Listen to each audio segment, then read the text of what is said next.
ఆ తాటకి పుట్టిన వాళ్ళు మారీచు సుబాహులు. మరి మారీచుడు అనేవాడు సరే తల్లి గురుగారు కాల్ తీసుకున్నాం. హలో హలో నమస్కారం అండి, మీ పేరు? నా పేరు వాణి అండి. నమస్తే మేడం. ఓకే వాణి గారు, మీరు ఎక్కడ పుట్టారు, ఏంటి డీటెయిల్స్ చెప్తారా? మాది తెలంగాణ నల్గొండ జిల్లా మేడం. ఓకే నల్గొండ జిల్లా. ఓకే మీ జన్మదినం, మీ డేట్ ఆఫ్ బర్త్ చెప్తారా? నాది కాదు మేడం, మా పాప గురించి ఓకే అడుగుతాను. మీ పాప గురించా? మీ పాపది డేట్ ఆఫ్ బర్త్ చెప్పండి. 16/2/2004. 16/2/2004. ఓకే ఓకే పుట్టిన సమయం? టైం మేడం ఉదయం 6 గంటలప్పుడు పుట్టింది. ధనుసు రాశి. ఓకే ఉదయం 6 గంటలకి. ఓకే కరెక్ట్ తెలియదు మాకు అప్పట్లో. అదేనమ్మా, ఎక్కడ పుట్టిందమ్మా అమ్మాయి? అమ్మాయి పుట్టిన ప్రదేశం ఎక్కడమ్మా? లోకల్ ఇంట్లోనే, మిర్యాలగూడ మండలం, గూడూరు. మిర్యాలగూడ. సరే సరే. ఓకే మీ పాప సమస్య ఏంటో చెప్పండి గురువు గారికి.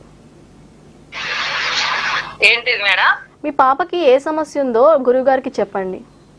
సమస్య ఏం లేదు, ఇప్పుడు సంవత్సరం ఎట్లా ఉందో అడగటానికి చేసి. ఓకే రాశి ఫలితం. సరేనమ్మా, మీ పాప పేరేంటి? మీ పాప పేరేంటమ్మా? పి స్వాతి. సరే. మా ధనుసు రాశి మూలా నక్షత్రం 2వ పాదము, మకర లగ్నము. అయితే ఈ సంవత్సరం ధనుసు రాశికి చాలా బాగుంది. క్రోధినామ సంవత్సరం చాలా ఉపయోగంగా ఉంది. ఆదాయానికి ఆదాయము, సంపాదన, ఖర్చు అన్నీ పర్వాలేదు. అలాగే రాజ్యపూజ్యము కూడా, అంటే సపోర్ట్ కూడా బాగుంది. రెండవది ఏందయ్యా అంటే మకర లగ్నం కాబట్టి కొంత ఆంజనేయ స్వామికి ఎక్కువగా ఆరాధించాలమ్మా. నెలకొక మంగళవారం మానకుండా ఆంజనేయ స్వామికి సింధూరం పూజించాలి. అలా పూజించడం వల్ల మీ అమ్మాయి జాబ్ రిలేటెడ్ కానీ, ఖర్చులు కానీ ఇలా అన్ని రకాలుగా బాగుంటుంది, అభివృద్ధి వస్తుంది.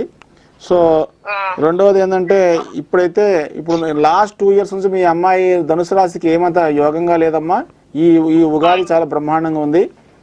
ఆంజనేయ స్వామికి ఎంత పూజలు చేస్తే మీ అమ్మాయికి అన్ని రకాలుగా సమస్యల నుంచి బయటపడుతుంది. అలాగే మంచి రిజల్ట్స్ కూడా వస్తాయి. అదే కదమ్మా ఇప్పుడు చెప్పింది. ఈ సంవత్సరం ఉగాది బ్రహ్మాండంగా ఉంది అనే కదా చెప్పాను నేను. సో బ్రహ్మాండంగా జాబ్ ఉందనే కదా చెప్పాను నేను. సో అన్ని మంచిగానే జరుగుతాయి. ఓకే అండి, థ్యాంక్స్ ఫర్ కాలింగ్. గురుగారు చెప్పినట్టుగా అన్ని పరిహారాలు